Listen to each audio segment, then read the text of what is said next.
KVGC News Time, 7 minutes after the hour of 7 o'clock. Time for a look at the news for a Friday. It's the 11th day of January, 2019.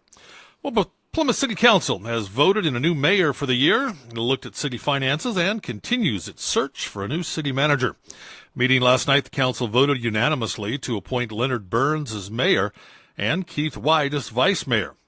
Both men were voted onto the city council in November of 2016.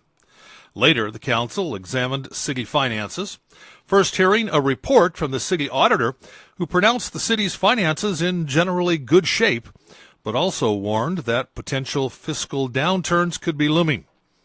The council also reviewed financial reports from the first half of the fiscal year. A search for a new city manager continues also.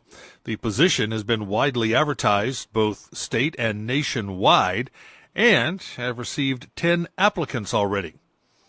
The city plans to invite the top candidates to an interview panel that will consist of professionals from outside the city, and the panel will recommend the final candidates to the city council for a final interview and selection.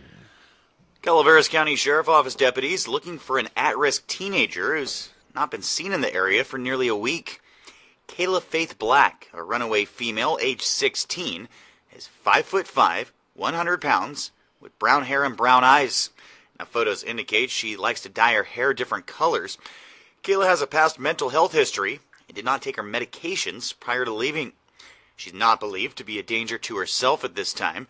Kayla was last seen last Thursday the 6th at about 4 p.m. and is believed to have been picked up by an unknown person from her rural home in Mountain Ranch. Kayla took her phone with her. However, the phone has been turned off since she was reported missing with no GPS information. Now, it is believed she may have disabled the location settings on the phone. Kayla previously resided in Livermore and may be returning to that area. She's also believed to have been in communication with a subject in the Tracy area.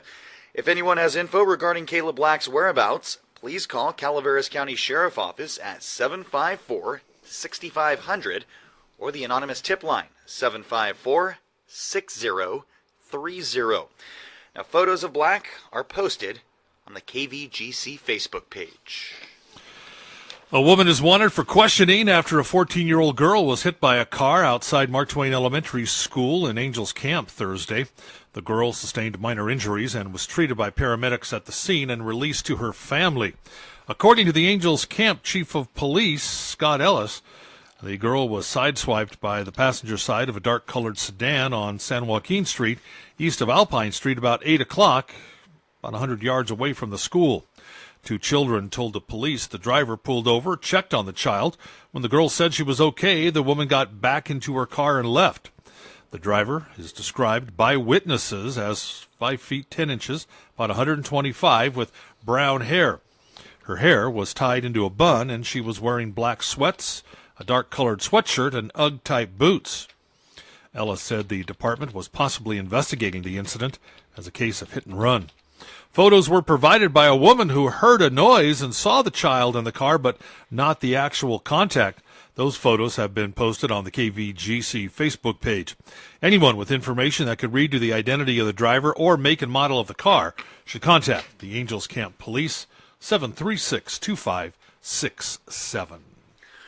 And Governor Gavin Newsom has launched a new DMV reinvention strike team to oversee the overhaul of the state's embattled Department of Motor Vehicles. According to Newsom, California's DMV has been chronically mismanaged, failed its fundamental mission to the state customers it serves and state workers and employees. And Newsom added that the focus of the strike team will be on finding new department leadership and recommending reforms to improve service with an emphasis on transparency, worker performance, speed of service, and overall consumer satisfaction as top priorities.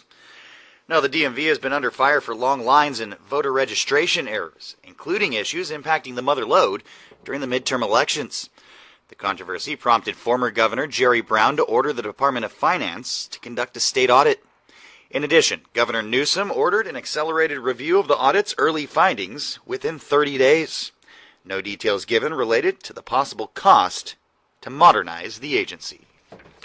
And the historic Night Foundry continues its second Saturday tour schedule through the winter this weekend. Public tour days will be held this Saturday the 12th, again on February 9th and on March 9th from 10 to 3 each day. No reservations are necessary. Talk with docents, watch as they demonstrate the machinery, and you might even see some hot metal being poured.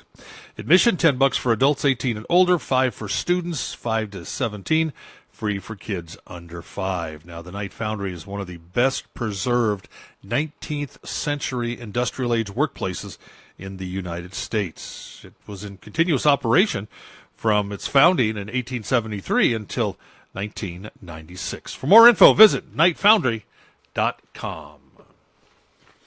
And that's a look at local news on this Gold Country Friday morning from the KVGC News Center. I'm JD. And I'm Jim Geedy reporting. Remember, for the latest news, traffic, and weather 24 hours a day, to visit our website, kvgcradio.com.